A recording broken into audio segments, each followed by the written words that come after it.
करोड़ों सपनों के साकार करने की तपोभूमि प्रधानमंत्री नरेंद्र मोदी, उनका नेतृत्व, और ये नेतृत्व जो भारत को भरोसा देता है।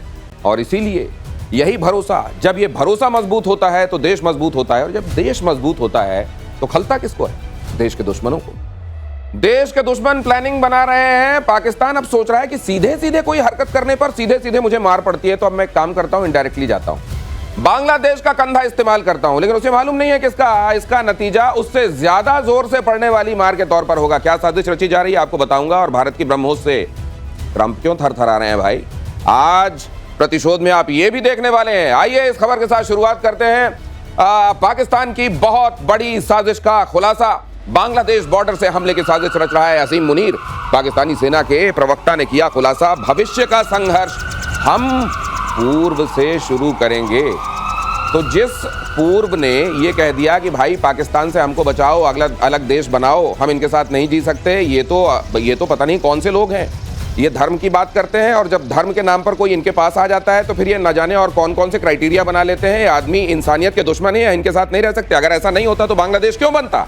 और आज जब बांग्लादेश बन चुका है तो बांग्लादेश के ही कंधों का इस्तेमाल करके ये भारत के खिलाफ साजिश रचना चाह रहे हैं। खैर, ये कोई नई बात नहीं है और ये पहली बात नहीं है, और ऐसा नहीं है कि हम इस बात से अनभिज्ञ हैं। लेकिन जनरल सिन्हा मेरे साथ यहाँ चर्चा में जुड़ चुके हैं। जनरल सर, बहुत स्वागत है आपका। आपके साथ बात करते हुए हमको, हमारे दर्शकों को वो पर्सपेक्टिव मिलते हैं जो वाकई अनोखे होते हैं और जो वैसे दिमाग में नहीं आ रहे होते। सर, ये बांग्लादेश जिसने क्लियर कट ये कह दिया कि इस पाकिस्तान से हमको बचाओ, और तब तो भारत को इंटरवीन करना पड़ा था, तब फिर ये अगला अलग देश बना, एक बार फिर से उसका कंधा।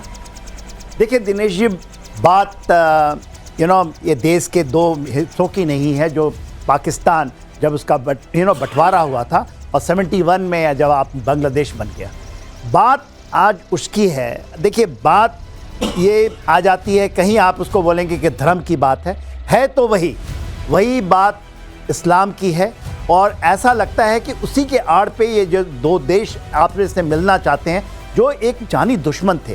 देखिए, ऐसा नहीं कि 71 की लड़ाई में भारत कूद पड़ा, उसको निकाल के काट के अलग कर दिया और दो देश बनाया, फिर बांग्लादेश की स्थापना हो गई। परिस्थितियाँ ऐसी आई दिनेश जी कि ये भारत को इस चीज़ को करना पड़ा, इस डटी वर्क को करना पड़ा था 71 में। हम लोग जब उसके बाद जब हम इसको पढ़ते थे मिलिट्रली, तो मैं कभी मानता था दिनेश कि ये भारत से एक बड़ी जो गलती हुई कि आप टू फ्रंट की, जब आप दो जगह उसको सामरिक दृष्टि से देखें कि दो फ्रंट में बटा था, उसको आपने एक फ्रंट दे दिया, आपने एक बनाया। वो भविष्य में ये हो सकता है कि ये एक फ्रंट आपके लिए सरदर्द बने। और जब रहे थे वो होने लगा है, होने लगा है। और ये इसकी जो स्ट्रिंग ऑफ पर्ल की जो एक थ्योरी है, जो चाइना ने एक स्ट्रिंग ऑफ पर्ल बनाया, और फिर अमेरिका के जो डीप स्टेट ने, खासकर सेंट मार्टिन आइलैंड की बात ने सुनी होगी, सेंट मार्टिन आइलैंड से वो घुसे। फिर वो जो ह्यूमैनिटेरियन कॉरिडोर की बात करते हैं, रखाइन कॉरिडोर, और खर मुनीर हाट आपने देखा होगा, मुनीर हाट जो वहां पर भी। तो आप तो मेरे को सर ये डिटेल तो आप नक्शे में समझाएंगे जब दर्शकों को तो और अच्छा लगेगा। लेकिन एक बात बताइए सर, क्या इस मंसूबे में पाकिस्तान कामयाब हो जाएगा? देखिए, हसीन सपने तो सब देखते हैं। ये चीजें वो इतनी, उसको ये नहीं पता है कि 4000 किलोमीटर का पूरा जो उनका बॉर्डर है वो हमारे साथ है। बांग्लादेश चारों तरफ से, बे बंगाल हमारा है, अंडमान निकोबार नीचे है। आप कोई कहते किसी की हस्ती है कि बांग्लादेश ठीक ठाक तरक्की के रास्ते पे जा रहा था। ऐसा लग रहा था कि बांग्लादेश एक नजीर बन रहा है, ये बताने के लिए कि देखिए, अगर आप सकारात्मक तरीके से अपने आप को आगे बढ़ाएं तो आप किसी के लिए उदाहरण भी बन सकते हैं। लेकिन अचानक फिर से पाकिस्तान ने फच्चर डाला, और पाकिस्तान की छाया जिस पर पड़ जाती है उसका क्या हाल होता है ये आपको बताने की जरूरत नहीं है। मेरा गला फंस रहा है, इसलिए सर माफी के साथ मैं आप अगर आप परमिट करें तो। और किसी भी ऑपरेशन के लिए सेना को तैयार रहने के लिए सीडीएस ने बोल दिया है। सीडीएस ने कहा है कि हमारी सेना तैयार है। Chief of defence staff Anil Chauhan ने सेना को अलर्ट किया, पाकिस्तान को जवाब देने के लिए तैयार रहना होगा। कहा, पाकिस्तानी सैनिक और आतंकी अभी भी चुनौती बने हुए हैं। तो भारत ने बेशक एक बड़ा कामयाब ऑपरेशन अंजाम दिया है, लेकिन भारत ये मालूम है कि ये टास्क अनफिनिश्ड है अभी, और इसीलिए कहा गया है कि ये पॉज बटन अभी दबा है, अभी ये काम जारी रहेगा। सीडीएस का ये रीटरेट करना, सर हमको मालूम है हमारी फौजें तैयार हैं, सीडीएस का इस वक्त ये बात कहना, इसका महत्व बताइए। देखिए, जो सीडीएस हैं, क्योंकि सामरिक दृष्टि से minute to minute review of situations होती है, जो चीजें एक्चुअली जमीन के ऊपर में है, जिसमें इंटेलिजेंस का भी पूरा जमावड़ा होता है और आकलन होता है, तो बनती तो यही है जो सीडीएस बोल रहे हैं। आप भले ही मैं तो थ्री फ्रंट वॉर की बात करता हूँ। यदि आप चाइना को ले लें और पाकिस्तान को ले दें और बांग्लादेश को ले लें, तो ये थ्री फ्रंट की वॉर, और इसको बेवकूफी से भारत लड़ना जानेगा कि सामरिक हमारी तैयारी वैसी, और ये नहीं कि बांग्लादेश हमारे केवल 4 साल बाद 1975 में शेख मुजीबुर रहमान की जब हत्या कर दी गई, उनके 2 बेटों को मार दिया गया, और वो किस लिए? क्योंकि वो बांग्लादेश के स्थापक थे जी। उस समय से 4 साल बाद ही हो चुका था। भारत, क्योंकि मैं MGGS ऑपरेशन रहा हूं ईस्टर्न कमांड से, जो आप लेटर अभी घूम रहा है ना, कि जो तैयारी है वो हमारी कस्टडी में वो चीजें होती थी। मैं वहां ऑपरेशन रहा हूं, तो वो चीजें हमने उस समय से पढ़ा है। तो आज की क्या प्रॉब्लम है वो हम बताना ही चाहते, मगर अब खुल के बातें हो रही है तो खुल के बातें तो अगर खुल के बातें हो रही हैं और मिनट टू मिनट रिव्यू किया जा रहा है, तो हर बार ये बात दोहरानी पड़ेगी, बतानी पड़ेगी, और खास तौर से अपने लोगों को रिएश्योर करना पड़ेगा, दुश्मन को भी साथ में दहलाना पड़ेगा। इसलिए ये बातें महत्वपूर्ण हैं। अगली खबर देखिए, पाकिस्तान पर ब्रह्मोस अटैक से डर गए थे ट्रंप। पाकिस्तान पर जैसे ही ब्रह्मोस चलाया भारत ने, ट्रंप थरथरा गए। अमेरिकी अखबार का ऑपरेशन सिंदूर पर सनसनीखेज खुलासा, ब्रह्मोस को एटमी वेपन से लैस करने का भी डर। ब्रह्मोस को क्या न्यूक्लियर वॉरहेड के साथ लैस कर दिया होगा भारत ने? ये डर अमेरिका को सता रहा था। युद्ध बढ़ा तो भारत की तरफ से एटमी अटैक का डर था, और इसीलिए ट्रंप ने कई बार ये बात कहा था कि ये युद्ध बहुत खतरनाक मोड़ पर पहुंच रहा था और मुझे लगा कि इंटरवीन करना पड़ेगा। अब इंटरवीन उनका किसने माना? जाहिर है पाकिस्तान चाह रहा था, गिड़गिड़ा रहा था, उसने अमेरिका के भी पैर पकड़े होंगे कि भारत की जो लीडरशिप है उससे बात करा दीजिए। वो कई देशों के पैर पकड़ रहा था। भारत के डीजीएमओ के पास फोन आया था पाकिस्तान के डीजीएमओ का, और उसने कहा कि we want to stop it now. अब बहरहाल जो स्थिति है वो ये है कि भारत का ब्रह्मोस, और आप जानते हैं ब्रह्मोस को लेकर और किस तरीके से इंप्रोवाइज करना है, इसको और कैसे धारदार बनाना है, भारत लगातार इस संबंध में कोशिश कर रहा है। निश्चित रूप से ट्रंप, मुझे लगता है सर, और बहुत सारे लोग ये जो थ्योरी कहते हैं कि अमेरिका की कई चीज़ें, महत्वपूर्ण चीज़ें पाकिस्तान के अंदर रखी हुई हैं, और अमेरिका को इस बात का भी डर सताने लगा था कि कहीं मेरी चीज़ें तो आहत नहीं हो जाएंगी, और इसीलिए शायद उसको बेचैनी होने लगी। एब्सोल्युटली। देखिए दिनेश जी, वो चीज़ें तो हैं जो F-16 ये सब की बातें होती हैं। मेरा ऐसा मानना है कि 98 में जब हम न्यूक्लियर हुए और पाकिस्तान का न्यूक्लियर का होना, जो चीज़ आप किराना हिल ये सब की बात सुनते हैं, चाहे उनके एयर बेसिस में, वहाँ बहुत सारी चीज़ें हैं जो अमेरिका की एसेट्स हैं, एसेट्स। और वो ऐसा नहीं कि जमीन के ऊपर है, वो जमीन के नीचे भी है। तो मैं इशारों में आपको ये बता दूं, जमीन के नीचे भी है। जमीन के नीचे। सर एक बात बताइए, अगर मेरे पास परमाणु हथियार हैं, मान लीजिए मैं पाकिस्तान के ऊपर रहम की निगाह रखता हूं, मैं अपने कुछ असेट्स देके वहां पे एक आध टेस्ट करा दूं, और बाकी पता नहीं उनके पास वाकई न्यूक्लियर है कि नहीं। बहुत सारी चीजें ऐसी थीं जो अभी तक कवर में थीं, और असल में ब्रह्मोस ने उस पर्दे को फाड़ देने का काम किया है, और इसीलिए अमेरिका भी थर्रा गया। एब्सोल्युटली।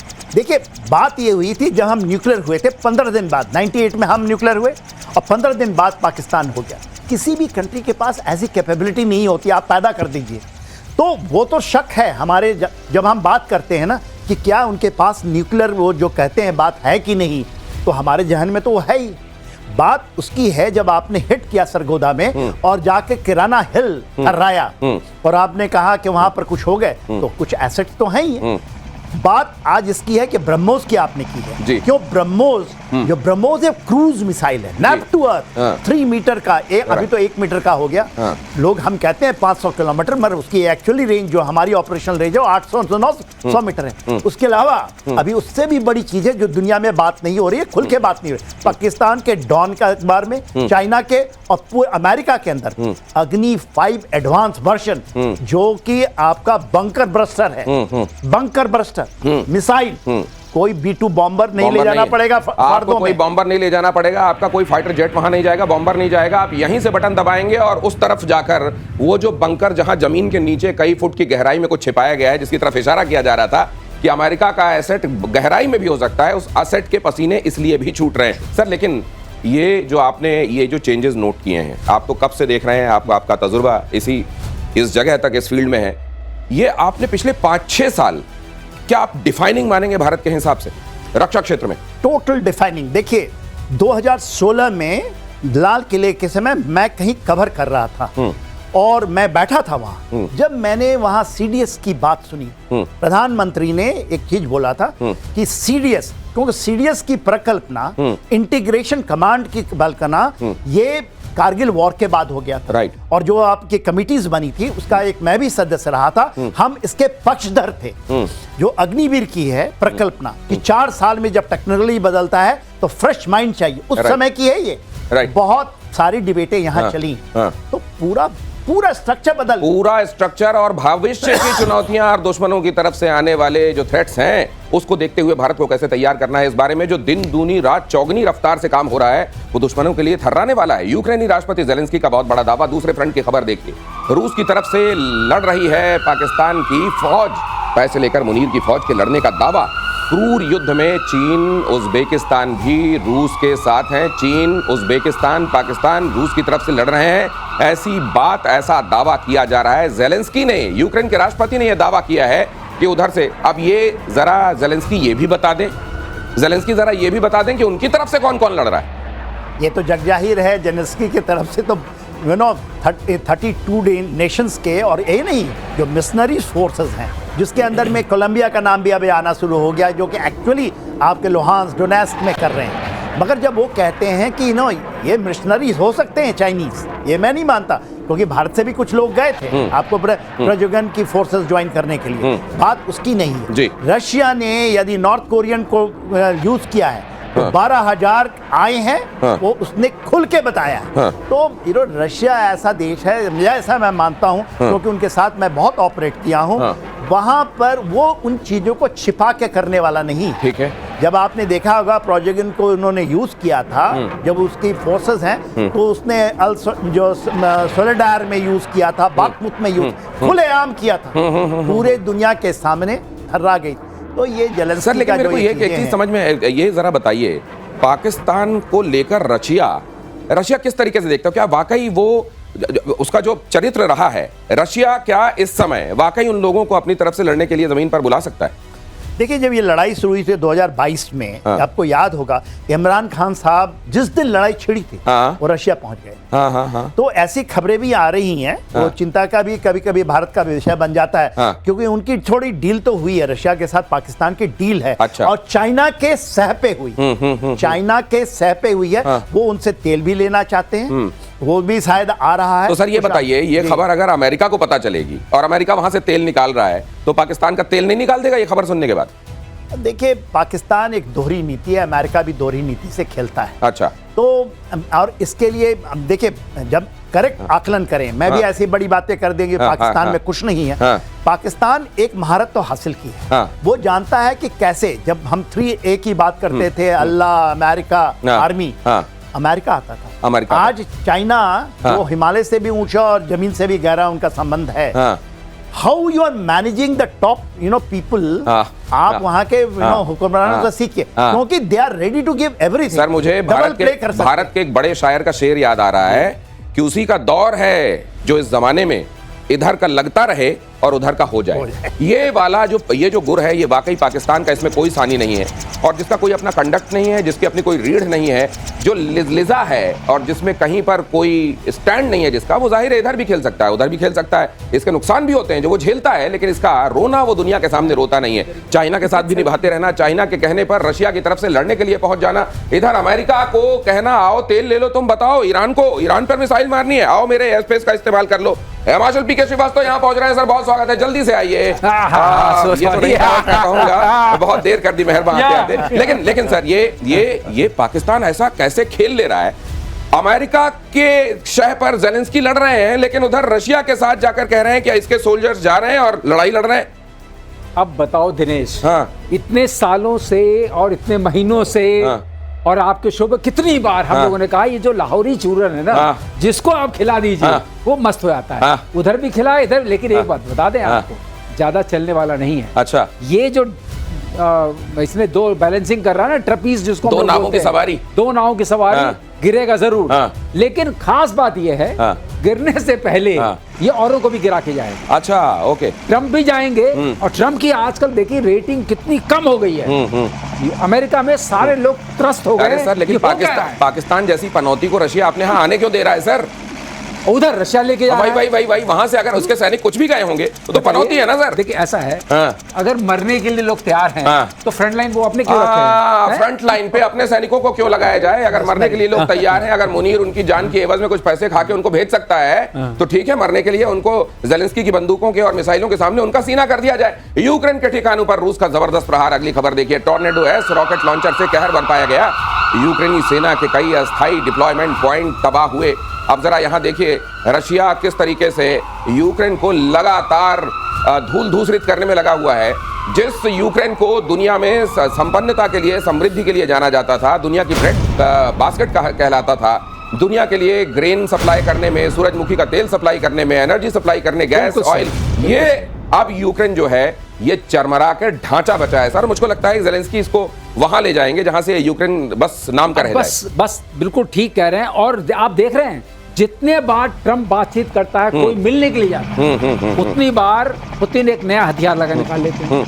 टॉर्नेडो एस उन्होंने पहली बार उतारा है। अच्छा, ये जो है ये मारक क्षमता इसकी 200 से 300 किलोमीटर तक की मानी जाती है। अच्छा, ये वहां तक मार कर सकता है। हाँ। और बहुत सटीक है। हाँ। अब इन्होंने ये निकाला। अच्छा। क्योंकि आप फिर बात करने आए हो। हाँ। क्योंकि बात करके आप बात नहीं करते हो। हाँ। आप सिर्फ धमकी देते हो। हाँ। हम मार देंगे, 7 तारीख तक करो, हाँ। 5 तारीख तक करो। हाँ। तारीख पर तारीख, हाँ। तारीख पर तारीख हो क्या रहा है? या तो तारीख देते हैं या टैरिफ देते हैं। इनको अपना ये रास्ता बदलना। तो सर आप ये जो कह रहे थे, बातचीत जो हो रही है, हाँ। टॉर्नेडो एस आया है। हाँ। इसके बाद और भी आएंगे। हाँ। सिर्फ पुतिन ये बताने की कोशिश कर रहे हैं कि अभी ये शुरुआत है, आगे हमारे पास बहुत कुछ तो है। ये सोचिए कि जहां वेस्ट ये कह रहा है कि देखो हमने उनका पूरा उनको एम्प्टी कर दिया, उनके पास हथियार बचे नहीं है, इधर रशिया कह रहा है अभी तो कई हमने मैदान में उतारे ही नहीं है। और इधर देखिए जुलाई में रूस का यूक्रेन पर 600 ड्रोन से अटैक। युद्ध शुरू होने के बाद सबसे ज्यादा ड्रोन अटैक, हमले में 50 से ज्यादा की मौत, कई घर तबाह हुए, एम्बुलेंस, मिलिट्री ठिकानों को भी नुकसान हुआ है। जुलाई में रूस का यूक्रेन पर अभी तक जो अटैक हुआ है, 600 ड्रोनों का अटैक काउंट किया जा चुका है। और जुलाई में एक तरीके से सबसे मारक साबित हुआ है।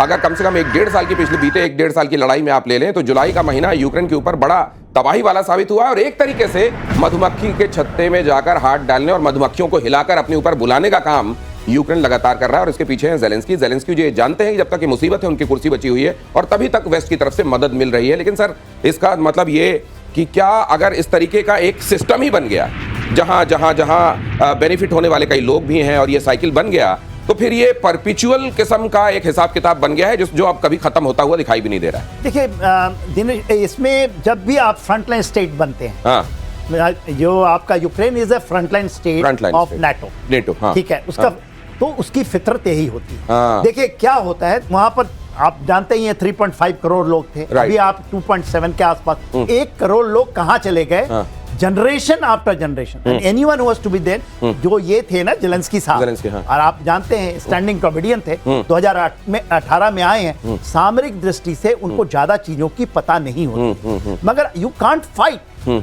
जो कि भाई भाई है। यदि यूक्रेन को आप लें और रशिया भाई भाई है, उनको भी लड़ाने वाला है, इंडिया और पाकिस्तान को भी लड़ाने वाला, या नॉर्थ कोरिया साउथ कोरिया को लड़ाने वाला, ये जो चीजें हैं, ये जो लोग हैं, और कौन करता है वो आपको इशारों में पता है। तो किसी ने कहा सर वो करता है जो पीस प्राइज लेना चाहता है। तो उसने कहा कि पीस प्राइज कैसे लेगा? उसने कहा कि 2 मुल्क ऐसे हैं जो आपस में लड़ नहीं रहे हैं, लेकिन यहां से देखना वो पीस प्राइज निकलेगा। बोले कैसे निकलेगा? उन्होंने कहा क्योंकि अब ये लड़वाए जाएंगे और फिर पीस कराई जाएगी और फिर उसके बाद नोबेल के लिए खुद को। बिल्कुल सही कह रहे हैं। इसमें क्या है वैसे sir, with due respects, I don't agree कि any time Ukraine was the front state for NATO. क्यों सर? नाटो का वहां से पोलैंड पे खत्म हो रहा है मामला। अच्छा, आप हाँ, इसलिए सर इसलिए तो, लेकिन ये एम्बिशन किसने उनके अंदर डाला? आपने जो पहले कहा कि पाकिस्तानी अगर फ्रंट लाइन पे लगते हैं उनका सीना छलनी होता है गोलियों से, तो रशिया को क्या एतराज है? इसीलिए तरह नेटो को क्या एतराज है अगर यूक्रेन उनके लिए गोलियां खाता है? यहाँ पर अब उनको अपने उसने पहले आप जरा पूरा कार्यक्रम देखिए। हाँ। पहले उन्होंने कहा कि आप अपनी रक्षा खुद करेंगे। नाटो को बोले अपना बजट बढ़ाइए 5%। सबने अपना बजट बढ़ाना शुरू किया। अगर बजट बढ़ता है नाटो कंट्रीज का, तो किससे खरीदेंगे वो हथियार? वही हथियार खरीदेंगे। राइट। हथियार खरीदेंगे तो लोग मरेंगे तो फार्मेसी किसकी लेंगे? फिर आपने कहा आप इनसे तेल मत लीजिए। नॉर्थ स्ट्रीम को आपने खुद ही उड़ा दिया। तो ये इसका मतलब कि आप कहते हैं मेरा तेल लो, हाँ, मेरी दवाई लो, हाँ, मेरी बंदूक लो और लड़ो। अब लड़ने के लिए आदमी चाहिए, तुम मेरा सब आदमी कहां से आएंगे? हाँ, यूक्रेन जैसा देश हाँ, जो एग्रीगेरियन है, हाँ, ये पूरा का पूरा एग्रीगेरियन स्टेट है, it was known as the rice bowl of the world. आपने पूरे मतलब पूरे ग्लोब को एक तरह की भुखमरी में डाल दिया। ये कहा जा रहा है कि अगर जख्म नहीं होंगे तो मरहम कौन खरीदेगा? अगर कफन बेचने वाला लोगों की मौत पर खुश होता है तो इसमें क्या हैरानी है? अगली खबर देखिए, डबल स्टैंडर्ड पर ट्रंप की बोलती बंद। डबल स्टैंडर्ड को लेकर सवाल हुआ, बोलती बंद हुई। अमेरिका के रूस से कारोबार के सवाल पर फंसे। यूरेनियम, यूरिया क्यों खरीद रहे हो भाई? रशिया अगर इतना बड़ा दुश्मन है तो क्यों खरीद रहे हो? खरीद के सवाल पर फंसे ट्रंप। सवाल के जवाब में ट्रंप ने कहा, मुझे इसके बारे में कुछ पता नहीं है। क्या बात है, कौन न मर जाए इस सादगी पे सर। सादगी ऐसी है, मैं तो वाकई मर गया। ये वाकई। सुन के पहली बार ट्रंप ने एक्सेप्ट किया है, मुझे पता नहीं है। कम से कम ये शब्द उनके मुखारबिंद से निकले हैं। Otherwise I know everything, I am the great deal maker. तुरंत क्लासिफाई करते हैं, he is good chap, he is a bad chap, immediate, there is no problem, there is nobody in between. और आप देखिए, आपका हिंदुस्तान से इतना स्ट्रेटेजिक रिलेशनशिप है, मतलब सर हमने उनके साथ कितने एग्रीमेंट साइन किए। सर जरा ये बता दीजिए हमारे दर्शकों को, आज ये बता दीजिए जनरल सिन्हा, ये बता दीजिए, ये जो दुनिया भर के सैंक्शंस और रशिया हमारा जो है वो हमेशा का नैसर्गिक शत्रु है वाली बात जो करने वाला अमेरिका है, वो क्या क्या चीजें मंगाता जा रहा है आज भी रशिया से? देखिए, रशिया यूरेनियम आज से नहीं आ रही है। हाँ। यूरेनियम की जितनी बड़ी खानें रशिया में है कहीं नहीं। हाँ। उसके बाद ईरान में है। दूसरी बात, जो फर्टिलाइजर है, 90% fertiliser in United States of America आता है रशिया से। My god. क्योंकि सबसे बड़ा यदि फर्टिलाइजर को भारत भी खरीदता है, हम रशिया से ही खरीदते हैं। पूरे जगह आप देखते हैं ना, जितनी भी फर्टिलाइजर। अरे तो हम तो अपने दोस्त से खरीद रहे हैं, तेल हो चाहे फर्टिलाइजर। तुम्हारा तो दुश्मन है और हम अपने दोस्त से खरीदते हैं। तुम सैंक्शन की बात करते हो, टैरिफ की बात करते हो, तुम खरीद रहे हो, उसका क्या? एक बहुत बड़ा खुलासा जो कल आया है, कल के अभी हम तो सब जानते थे, जो हम भारत तेल खरीद रहा था रशिया से, वो अमेरिका के कहने पे ही खरीद रहा था। एब्सोल्युटली, वो तो वो कि आप खरीदिए, और जिससे कि दाम अदरवाइज $200 पर बैरल हो जाता। सर एक सेकंड फिर से बताइए सर, एक बार फिर से इसको स्वेलो करने दीजिए। आप क्या कह रहे हैं सर? हाँ, ये तो खुल आप कह रहे हैं कि हम जो रशिया से ले रहे थे पेट्रोलियम, वो अमेरिका के कहने पे ले रहे थे? अमेरिकन के कहने पे। कैसे सर, कैसे? 2024 में उन्होंने कहा अदरवाइज 200 आपका डॉलर पर बैरल उसका दम हो जाता। उन्होंने कहा आप खरीदिए, कोई प्रॉब्लम नहीं है, हम जरूर हल्ला करेंगे। आज भी वो हल्ला ही कर रहे हैं। अदरवाइज इंडिया इतना शेयर क्यों है? शेयर इसलिए नहीं कि अमेरिका ने कहा, जो हमारी अब सोचने की जो है चाणक्य नीति, आप ऐसे लोग भी तो चाणक्य ही हैं। अरे सर, आप मीडिया के आपको देख के सोचते हैं, हम लोग सुनते हैं और अपनी सोच बनाते हैं। जी, बात वो है। अब हम यहाँ से काम कर रहे हैं, अब हम किसी के कहने से काम नहीं कर रहे। वाह, लेकिन अमेरिका क्या बात है। ये तो मतलब वही वाली बात है कि अपना काम है बनता और नोबेल पीस प्राइज दिलाए बाकी दुनिया की जनता। सर ये तो हैरानी कर देने वाला मामला है। इसको एक बात सरलीकरण में बताना जरूरी है दर्शकों को कि अमेरिका ने 2024 में कहा था कि आप खरीदते रहिए और ज्यादा खरीद लीजिए, क्योंकि नहीं तो दाम बढ़ेंगे। तो दाम नहीं बढ़े, कहीं न कहीं से खरीदना पड़ेगा। और आपको एक चीज और पता होनी चाहिए, सबसे ज्यादा तेल तो रशिया में ही है। ये जो हम बात करते हैं कि यहाँ इतने मिलियन बैरल्स हैं, वहाँ इतने मिलियन बैरल्स हैं, सबसे ज्यादा वहीं पर है। अगर आपने उसका खरीदा नहीं तो इन लोग क्या हाल होगा? तो ये सब मिला जुला करके ये रणनीति सोची समझी रणनीति। अब आप जब ये समझ रहे हैं, जाहिर है आप सब लोगों के, बहुत सारे लोगों के लिए हैरान करने वाली सच्चाई का खुलासा है। आप थोड़ा सा पानी लीजिए, पानी पीजिए और इसको गले के नीचे उतारिए।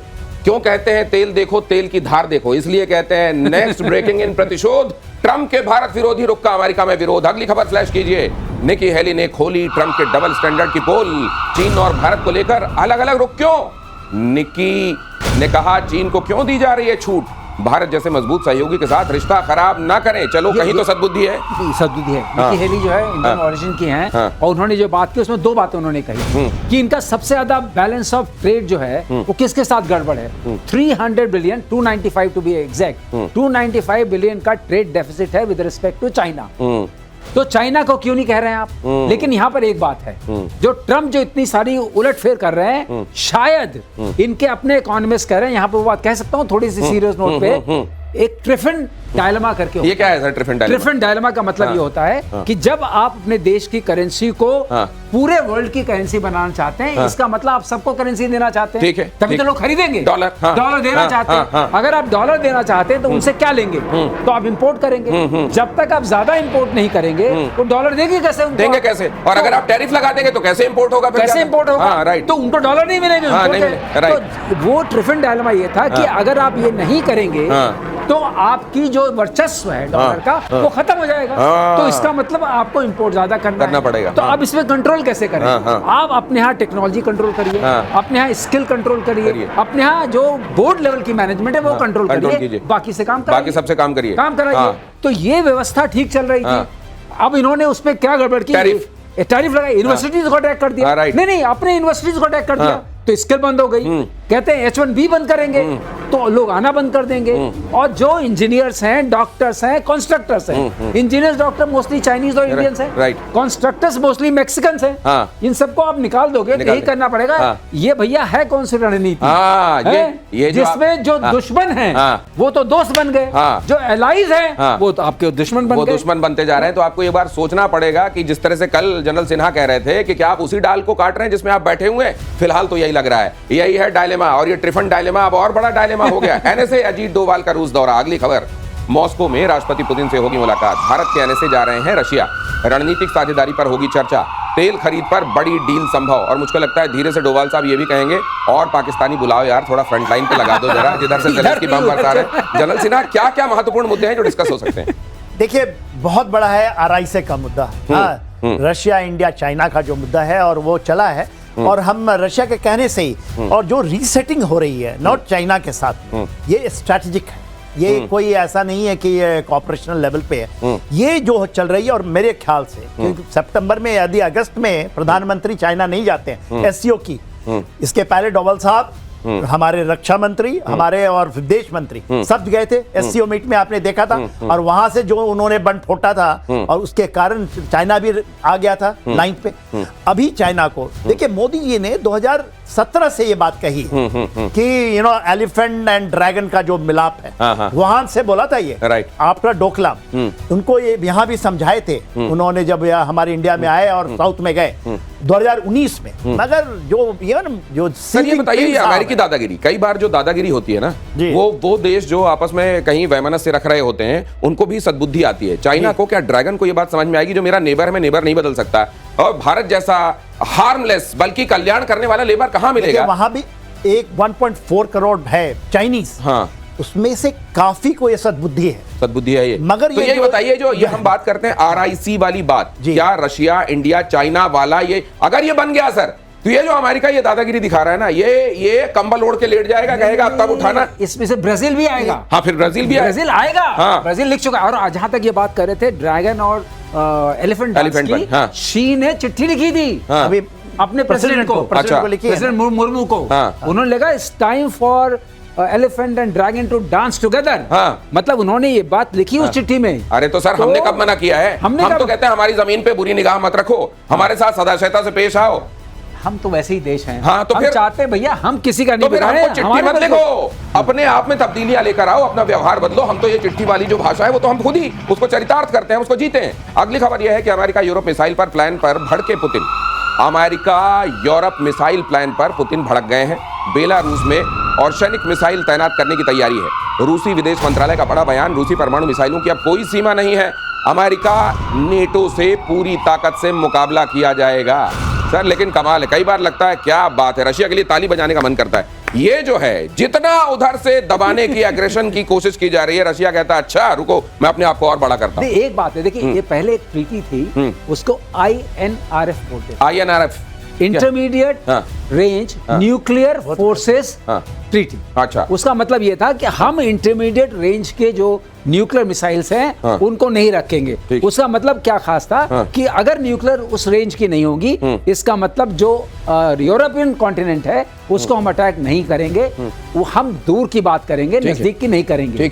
ये ट्रीटी अपने आप इन लोगों ने एक्चुअली रद्द कर दी, यूएस ने अपनी तरफ से। अब अनाउंस किया है रशिया ने, हम इसको रद्द करते हैं। इसका मतलब कोई सीमा नहीं है, अब जीरो डिस्टेंस से लेकर लॉन्ग डिस्टेंस तक। स्टार्ट के मामले में भी अमेरिका की तरफ से गलती हुई, ज़ेलेंस्की की तरफ से गलती हुई, और इस मामले में भी अमेरिका अगर की आप तरफ से। उस पटल पे इसको देखेंगे, हाँ। जो कहते हैं हम एक मॉरल ग्राउंड पे, हाँ। तो यहाँ पर पुतिन ने चुप रह करके हाँ। हर उस चीज को निभाया है। हाँ। जो स्टार्ट की बात आपने हाँ। की थी, निभाया, ठीक लेकिन है। आपने लेकिन उसको भाई अटैक आपको किया। भी तो निभाना पड़ेगा, ताली एक हाथ से कब तक बचती रहेगी? और ये तो कागज में लिखी हुई ट्रीटीज थी, इनका पालन आप नहीं कर रहे, और फिर आप कहोगे कि रशिया जो है विलेन है। अगली खबर देखिए, नेतन्याहू के गाजा पर कब्जे की योजना को झटका। बिग गाजा प्लान पर इजरायली डिफेंस फोर्स के चीफ की आपत्ति। गाजा पर कब्जे की कोशिश से बंधकों की जान को खतरा, आईडीएफ ने कहा है। नेतन्याहू के करीबियों ने आर्मी चीफ जमीर का मांगा इस्तीफा। फिलहाल गाजा के करीब 75% हिस्से पर इजरायली सेना का नियंत्रण। नेतन्याहू संपूर्ण गाजा पर कब्जा चाहते हैं। इसका कल्मिनेशन क्या देख रहे हैं सर आप? मेरे को तो लगता है गाजा में पूरा का पूरा ये करेंगे कब। अच्छा, मेरे को तो यही लगता है। हाँ। देखिए, इसमें पूरा टैसिट सपोर्ट डोनाल्ड ट्रंप का है। हाँ। वो उनका जो रिसोर्ट लेकिन ये जो कहा जा रहा है कि अगर आप पूरा कब्जा करोगे, ट्रैप है, आप फंस जाओगे इसमें। नहीं। हाँ, देखिए, आप बहुत छोटी स्ट्रिप है, इसको हम बहुत ये लोग कर नहीं पाए जिस तरह से करना चाहिए। आप बताइए ना, टोटल लेंथ क्या है? 42 किलोमीटर बाई 12 किलोमीटर का लेंथ बहुत बड़ा नहीं होता है। मगर इन्होंने जो किया है ना कि एक बार इधर भेजो, फिर इधर भेजो, फिर इधर भेजो, इधर भेजो, और आप उसको मॉपिंग ऑफ ऑपरेशंस कहते हैं। आप उसको सैनिटाइज करके अपने कब्जे में लेने की, वो इन्होंने नहीं की। और आपके पास क्या पता सर प्लान रहा हो, मारो कम घसीटो ज्यादा। You never know। प्लान है। हाँ? वो प्लान के प्लान- साथ हाँ? पूरी बर्बादी, बर्बादी। एक एक घर को मारना है। बिल्कुल। क्योंकि वहां रिसोर्ट बना। ये अगली खबर इसी नोट पर देखिए। गाजा में इजरायली सेना का ताबड़तोड़ प्रहार जारी है। आईडीएफ ने कई लोगों पर, कहते हैं, हालांकि दूसरी तरफ से आने वाला आरोप है कि भूखे लोगों पर गोली चला दी। सहायता और शरणार्थी कैंपों पर गोलाबारी हुई। गाजा में पिछले 24 घंटों में 74 की मौत। लेकिन इस बीच आपको यह भी ध्यान रखना चाहिए कि इन्हीं कैंपों से इजराइल की तरफ मोर्टार भी चलाए जा रहे हैं। और ऐसे में अगर ये शिकायत की जा रही है कि देखिए भूखे लोगों पर, अरे आप भूखे और ऐसे लोग जो सताए हुए हैं उनके बीच में मोर्टार लेके पहुंच जाएंगे और इजराइल पे मारेंगे, और आप चाहेंगे कि इजराइल चुपचाप देखता रहे। क्यों? क्योंकि उसके आसपास ऐसे लोग जो असहाय हैं मौजूद हैं। आपको अगर असहायों की चिंता है तो आप उनके बीच में घुसकर, और यही काम पाकिस्तान ने किया था। पाकिस्तान ने जब भारत पर अटैक किया था तो आपको यह मालूम होना चाहिए कि उनके जो फाइटर जेट्स थे सिविलियन एयरक्राफ्ट की आड़ लेकर उड़ रहे थे। उन्होंने कई जगह से, ऐसी जगह से भारत पर गोलाबारी करने की कोशिश की जहां उनकी अपनी बस्तियां थी, ताकि अगर भारत इसमें रिटेलिएट करे तो वो कह सकें कि देखो हमारे यहाँ ये जो मासूम और निर्दोष है उनकी। सर ये अब टैक्टिक पुरानी हो गई। इसमें तो दुनिया भर के जो प्रावधान है उनका हवाला देना पुराना हो गया, और अब ये चलता है नहीं। अगर मेरा दुश्मन उन लोगों के बीच में घुसा हुआ तो मैं मारूंगा। बिल्कुल सही है। वो शत्रुबुद्ध की जो बात होती है कि जहां दुश्मन घुसा है वहां मारना है। लेकिन जो शिखंडी वाली चाल ये लोग चलते रहते हैं बीच बीच में, बिल्कुल वही वाली चाल है कि आगे आपने सिविल एयरक्राफ्ट को रखा, इसका मतलब आपको मिलिट्री से ज्यादा, मिलिट्री की ज्यादा परवाह है, सिविल कम। यही तो हम लोग कहते हैं, यही तो कहते हैं कि वहां पर सिर्फ मिलिट्री की परवाह है, वहां की कौम के बारे में कोई नहीं सोचता है पाकिस्तान में। और आपने देखा भी था, उनके जो डिफेंस मिनिस्टर थे पार्लियामेंट में बोल रहे थे कि हमारे पास मदरसे हैं।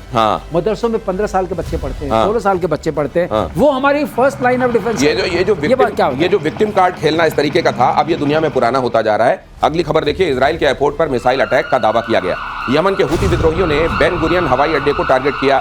पैलेस्टाइन 2 हाइपरसोनिक बैलिस्टिक मिसाइल से अटैक किया गया। इजरायली सेना ने मिसाइल को हवा में तबाह किया। सर बेन गुरियन भी कमाल। ये जो जगह है, ये शायद वहां के सबसे पहले नेता के नाम पर ये नाम रखा गया है, बेन गुरियन। लेकिन इस जगह पर इतने सारे हमले और इस जगह का इंटैक्ट खड़ा रहना, ये भी दुनिया के अजूबों में शुमार किया जाना चाहिए सर। एब्सोल्युटली। देखिए दिनेश जी, उनकी जो वहां पर एयर डिफेंस सिस्टम है, उसकी डेंसिटी है, 4 बोलते हैं ना, 4 लेयर है, वहां पर उन्होंने 12 लगाए।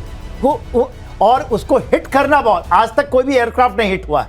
और वहां पर अमेरिका के पूरे बड़े बड़े चीजें लेकर के आने वाले थर्ड मिसाइल वहीं उतरती है बेंगुरियन में। और एक नहीं, जब वो आता है उनका बड़े बड़े जिसको हम C-130 कहते हैं, ये तो ह्यूज, और एक साथ में 12 के बेब आते हैं। पर आज तक चाहे हुती हो, चाहे हमास हो, चाहे हिजबुल्लाह, किसी ने उसको हिट नहीं कर पाया। बेन गुरियन वहां के पहले प्रधानमंत्री के नाम पर जिस एयरपोर्ट का नाम रखा गया है वो है बेन गुरियन।